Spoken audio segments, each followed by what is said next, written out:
Gente, boa noite. Quando eu era criança, eu olhava muito para o céu. E a minha expressão de encantamento geralmente era: nossa, é tão lindo que parece uma pintura. Ora, é evidente que a beleza do céu é muito anterior ao desenvolvimento das técnicas de pintura realística. Só que a exaltação da beleza da natureza em tal arte faz crescer a valorização da própria vida real, no dia a dia, nos nossos pensamentos mais imediatos.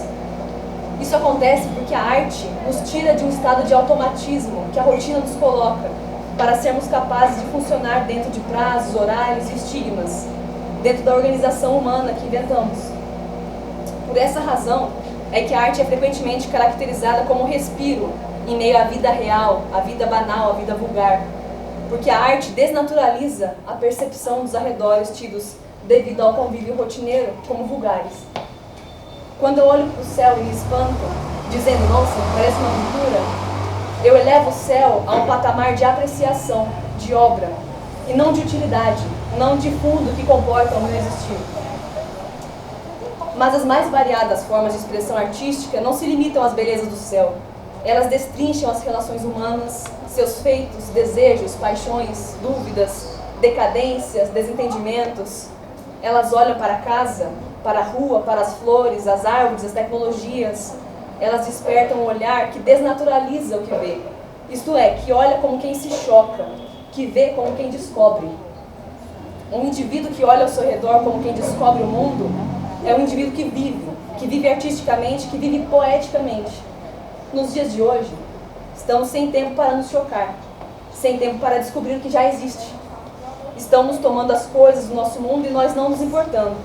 Pode levar, não estou usando mesmo. Nosso olho está desaprendendo a ver os detalhes, as nuances, subtons, entre lugares, seja na paisagem, seja na pessoa. O maniqueísmo vem velado, vem veludo.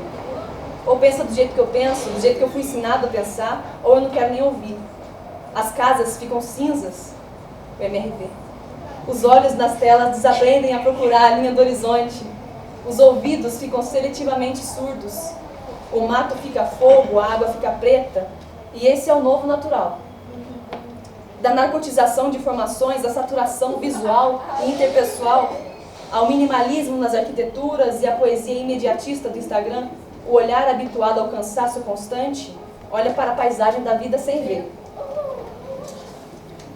E a arte por si só não representa a solução para os inúmeros problemas da nossa sociedade, mas a arte de um tempo reflete o subconsciente de seus contemporâneos.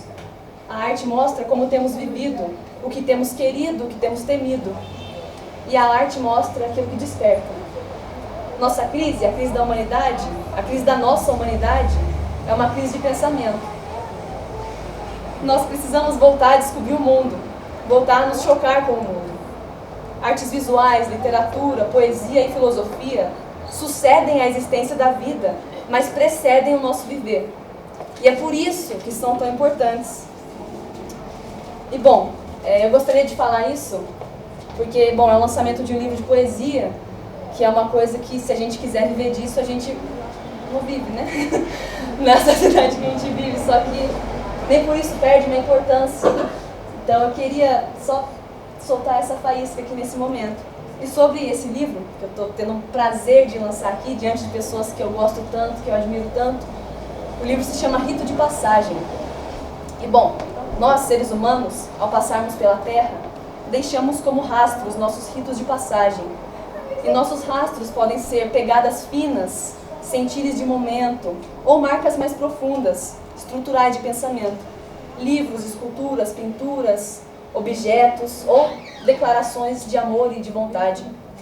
Devaneios profundos sobre o ser e o tempo, sobre a paixão, a vida, a morte ou o cheiro do vento naquela tarde. Os nossos ritos são ensaios de nós, são nosso descobrimento. E o rito de passagem tem um pouco de cada uma dessas coisas, mais profundas, mais rotineiras. Então, eu queria agradecer a todo mundo que está aqui hoje com essa apresentação e é isso mesmo que eu queria falar. E queria declamar o poema que dá nome ao livro. Esse poema surgiu porque eu tive a oportunidade, o prazer de, por meio da universidade, fazer um intercâmbio.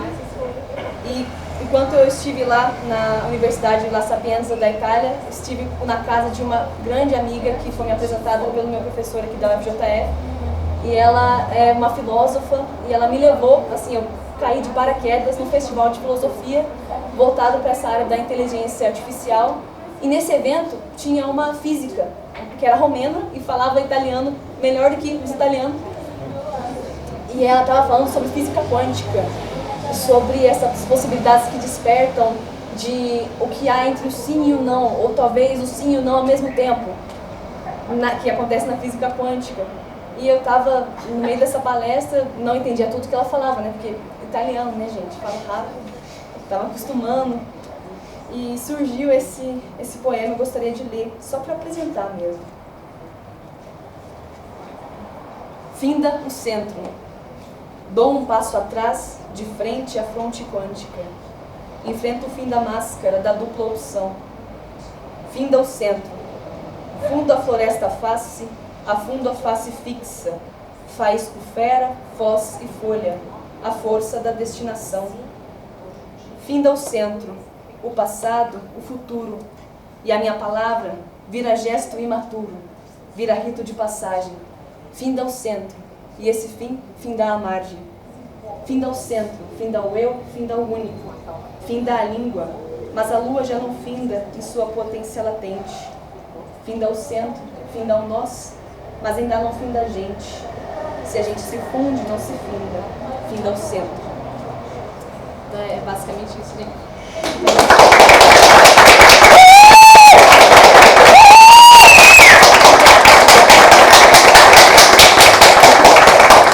E eu gostaria de aproveitar para fazer um agradecimento especial a um professor, o professor Fiorese, que é um grande poeta da cidade, que no ano passado eu dei uma fugida da Facom, né? Eu sou da Faculdade de Comunicação, fui fazer uma disciplina na Faculdade de Letras sobre poesia, e eu estava começando a elaborar ali o que seria uma estrutura de um livro, e eu entreguei, né, um exemplar super rudimentar, impresso ali no xerox da faculdade mesmo, com aquele negócio de encadernar. Entreguei para ele e tal. Assim, né, a gente sabe, né, que o professor tem a vida corrida, eu nem sei se sinceramente eu esperava que realmente fosse ler, mas entreguei. E nisso a universidade entrou de greve, as aulas pararam, e um dia me mandou mensagem, a gente estava conversando, falou: nossa, eu li o seu livro, vamos conversar, né, no Parque Alfred. E naquela tarde eu me senti apadrinhada, sabe? Foi como se o poeta grande do filme fosse falar com a poeta jovem, conversar sobre esse mundo da poesia, e foi muito importante. E quando eu soube que a editora tal tinha aceitado o meu exemplar, eu convidei para escrever a orelha do livro, e ele muito gentilmente topou, então ele assina a orelha do livro, que é um motivo de muita alegria para mim. Então eu queria agradecer, professor.